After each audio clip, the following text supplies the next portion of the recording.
ಹಸುದು ಗಿಣ್ಣಾಲನ್ನ ಉಪಯೋಗಿಸ್ಕೊಂಡು ಸಾಂಪ್ರದಾಯಿಕವಾದ ಹಾಗೆ ಸಖತ್ತು ಟೇಸ್ಟಿಯಾಗಿರುವಂಥ ಗಿಣ್ಣನ್ನು ಮಾಡೋದು ಹೇಗೆ ಅಂತ ತೋರಿಸ್ಕೊಡ್ತೀನಿ.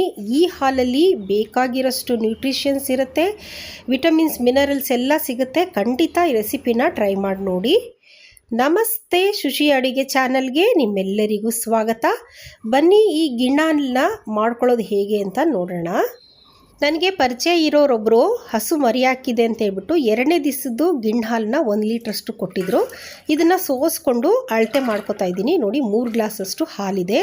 ಈ ಗಿಣ್ಣು ಹಾಲಲ್ಲಿ ಹೆಚ್ಚಾಗಿ ನ್ಯೂಟ್ರಿಷನ್ಸ್ ಇದೆ. Vitamin B12, calcium, phosphorus, zinc, vitamin A, D ಮತ್ತು E ಇದೆ. ಇದು ಹಾಲು ಯಾವಾಗಾದ್ರೂ ಸಿಕ್ಕಿದಾಗ ಇದನ್ನು ಮಾಡ್ಕೊಂಡು ತಿಂದರೆ ಆರೋಗ್ಯಕ್ಕೆ ಬಹಳನೇ ಒಳ್ಳೆಯದು. ಇದಕ್ಕೆ ಏನೇನು ಸಾಮಗ್ರಿಗಳು ಬೇಕು ಅಂತ ನೋಡ್ಕೊಳ್ಳೋಣ. ಇಲ್ಲಿ ನಾನು ಹುರಿದಿಟ್ಟಿರೋದು 2 ಟೇಬಲ್ ಸ್ಪೂನಷ್ಟು ರವೆ ತೊಗೊಂಡಿದ್ದೀನಿ. ಹಾಗೆ ಒಂದು ಚಿಕ್ಕ ಬಟ್ಲಷ್ಟು ಗಟ್ಟಿ ಅವಲಕ್ಕಿನ ತೊಗೊಂಡಿಟ್ಕೊಂಡಿದ್ದೀನಿ. ಈ ಅವಲಕ್ಕಿನ ನೀರು ಹಾಕ್ಕೊಂಡು 2 ಸಲ ಚೆನ್ನಾಗಿ ತೊಳ್ಕೊಬೇಕು. ಯಾಕಂದರೆ ಅವಲಕ್ಕಿಯಲ್ಲಿ ತುಂಬ ಧೂಳು ಕಸ ಇರೋದ್ರಿಂದ 2 ಸಲ ಖಂಡಿತ ತೊಳ್ಕೊಳ್ಳೇಬೇಕು. ಇದನ್ನು ಚೆನ್ನಾಗಿ 2 ಸಲ ತೊಳೆದು 3ನೇ ಸಲ ಅವಲಕ್ಕಿ ಮುಳುಗಷ್ಟು ನೀರನ್ನ ಹಾಕಿ ನಾವು ನೆನೆಸಿಟ್ಕೊಳ್ಳೋಣ.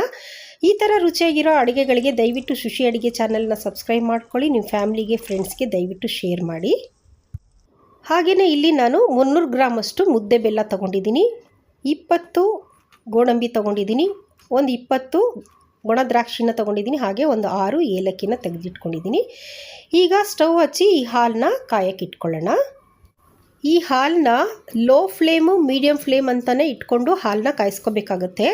ನೋಡಿ, ಈಗ ನಾನು ಮೀಡಿಯಮ್ ಫ್ಲೇಮಲ್ಲಿ ಇಟ್ಕೊಂಡು ಕಾಯಿಸ್ಕೊಂಡಿದ್ದೀನಿ. ಹಾಲು ಉಕ್ಕು ಬಂದಿದೆ. 1 ಸ್ಪೂನಿಂದ ಇದನ್ನು ತಿರುಗಿಸ್ಕೊಂಡು ಕಾಯಿಸ್ಕೋಬೇಕು, ಯಾಕಂದರೆ ತಳ ಇಟ್ಕೋಬಾರ್ದು.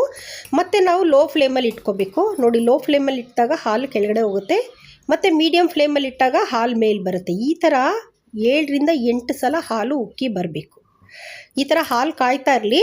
ಅಷ್ಟೊತ್ತಿಗೆ ಒಂದು ಕುಟಾಣಿ ತಗೊಂಡು ನಾನು ಏಲಕ್ಕಿನ ಚೆನ್ನಾಗಿ ಕುಟ್ಕೋತಾ ಇದ್ದೀನಿ. ಏಲಕ್ಕಿನ ಕುಟ್ಟಿ ಹಾಕಿದ್ರೆ ಒಳ್ಳೆ ಪರಿಮಳ ಬರುತ್ತೆ. ಅದಕ್ಕೋಸ್ಕರ ಏಲಕ್ಕಿನ ಕುಟ್ಟಿ ಒಂದು ಪ್ಲೇಟಲ್ಲಿ ಹಾಕಿಟ್ಕೊಂಡಿದ್ದೀನಿ. ಅದೇ ಕುಟಾಣಿಯಲ್ಲೇ ನಾನು ಗೋಡಂಬಿನ ಹಾಕ್ಕೊಂಡು ಸ್ವಲ್ಪ ಬರ್ಕ ಕುಟ್ಕೋತಾ ಇದ್ದೀನಿ. ಯಾಕಂದರೆ ತಿನ್ನೋವಾಗ ಬಾಯಿಗೆ ಸಿಗಬೇಕು. ಅದಕ್ಕೋಸ್ಕರ ಈ ಥರ ಕುಟ್ಬಿಟ್ಟು ಇದನ್ನು ಒಂದು ಪ್ಲೇಟಲ್ಲಿ ಇಟ್ಕೊಂಬಿಡೋಣ. ಇದೇ ಕುಟಾಣಿಯಲ್ಲಿ ಬೆಲ್ಲನ 2 ಭಾಗ ಮಾಡಿಕೊಂಡು ಪುಡಿ ಮಾಡ್ಕೊತಾ ಇದ್ದೀನಿ. ತುಂಬ ಟೇಸ್ಟಿಯಾಗುತ್ತೆ ಈ ರೆಸಿಪಿ. ಯಾವಾಗಾದರೂ ಗಿಣ್ಣು ಹಾಲು ಸಿಕ್ಕಿದ್ರೆ ಖಂಡಿತ ಈ ರೆಸಿಪಿನ ಮಾಡ್ಕೊಂಡು ತಿಂದು ನೋಡಿ, ಆರೋಗ್ಯಕ್ಕೆ ಬಹಳನೇ ಒಳ್ಳೆಯದು.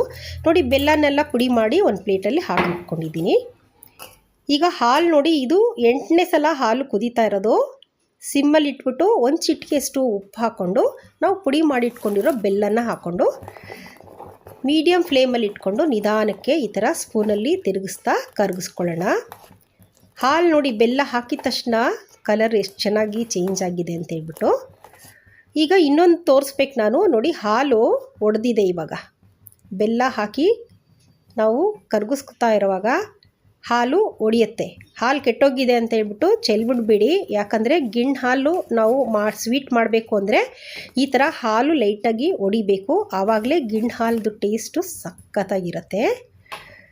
ಈಗ ನಾನು ನೆನೆಸಿಟ್ಕೊಂಡಿರೋ ಅವಲಕ್ಕಿನ ಸೇರಿಸ್ಕೊತಿದ್ದೀನಿ.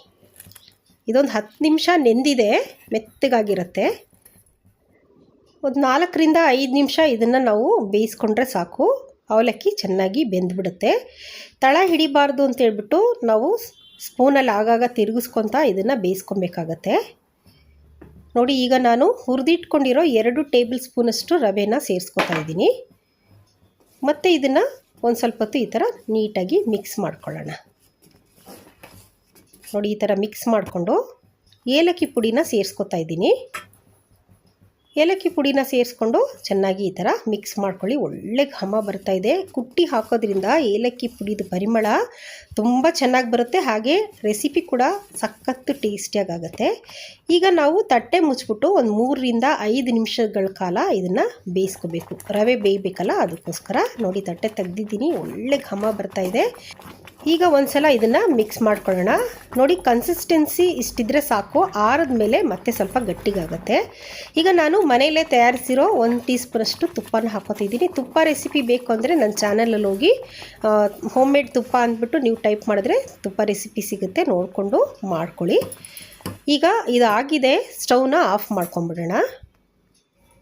ಒಂದು ಚಿಕ್ಕ ಬಾಣಲಿನ ಒಲೆ ಮೇಲೆ ಇಟ್ಕೊಂಡು 1 ಟೀ ಸ್ಪೂನಷ್ಟು ಹೋಮ್ ಮೇಡ್ ತುಪ್ಪನ ಹಾಕೋತಾ ಇದ್ದೀನಿ. ತುಪ್ಪ ಕಾದ್ಮೇಲೆ ಗೋಡಂಬಿನ ಹಾಕ್ಕೊಂಡು ಹುರ್ಕೋಬೇಕು. ಉರಿನ ಲೋ ಫ್ಲೇಮಲ್ಲಿ ಇಟ್ಕೊಳ್ಳಿ, ಯಾಕಂದರೆ ಸೀದೋಗ್ಬಿಡುತ್ತೆ ಬೇಗ. ಗೋಡಂಬಿನ ಒಂದು ಸ್ವಲ್ಪ ತುರಿದಾಗಿದ್ಮೇಲೆ ದ್ರಾಕ್ಷಿನ ಹಾಕ್ಕೊಂಡು ದ್ರಾಕ್ಷಿ ದಪ್ಪಗಾಗೋವರೆಗೂ ಇದನ್ನು ಹುರ್ಕೋಬೇಕು. ಈಗ ಇದನ್ನು ನಾವು ಮಾಡಿ ಇಟ್ಕೊಂಡಿರೋ ಗಿಣ್ಣಿಗೆ ಸೇರಿಸ್ಕೊಂಬಿಡೋಣ. ಕಲರ್ ನೋಡಿ ಎಷ್ಟು ಬ್ಯೂಟಿಫುಲ್ ಆಗಿದೆ ಅಂತೇಳ್ಬಿಟ್ಟು. ನೋಡಿ ನಾನು ಹೇಳಿದ್ನಲ್ಲ, ಆರಿದ ಮೇಲೆ ಸ್ವಲ್ಪ ಗಟ್ಟಿಗಾಗುತ್ತೆ ಅಂತೇಳ್ಬಿಟ್ಟು. ನೋಡಿ ಈ ಕನ್ಸಿಸ್ಟೆನ್ಸಿ ಕರೆಕ್ಟಾಗಿದೆ. ಇದೊಂದು ಸಾಂಪ್ರದಾಯಿಕವಾದ ರೆಸಿಪಿ ಅಂತ ಕೂಡ ಹೇಳ್ಬೋದು. ಯಾವತ್ತಾದರೂ ಗಿಣ್ಣು ಹಾಲು ಸಿಕ್ಕಿದ್ರೆ ಖಂಡಿತ ರೆಸಿಪಿನ ಮಾಡ್ಕೊಂಡು ನೋಡಿ, ತುಂಬ ಟೇಸ್ಟಾಗಿರುತ್ತೆ. ಹಾಗೆ ಈ ರೆಸಿಪಿ ನಿಮ್ಗೆ ಇಷ್ಟ ಆದರೆ ದಯವಿಟ್ಟು ಒಂದು ಲೈಕ್ ಮತ್ತು ಕಮೆಂಟ್ ಕೊಡೋದನ್ನ ಮರ್ತೋಗ್ಬೇಡಿ. ಹಾಗೆ ನನ್ನ ಚಾನಲ್ನ ಸಬ್ಸ್ಕ್ರೈಬ್ ಮಾಡ್ಕೊಳ್ಳಿ. ನಿಮ್ಮ ಫ್ರೆಂಡ್ಸ್ಗೆ ಫ್ಯಾಮ್ಲಿಗೆಲ್ಲ ದಯವಿಟ್ಟು ಶೇರ್ ಮಾಡಿ.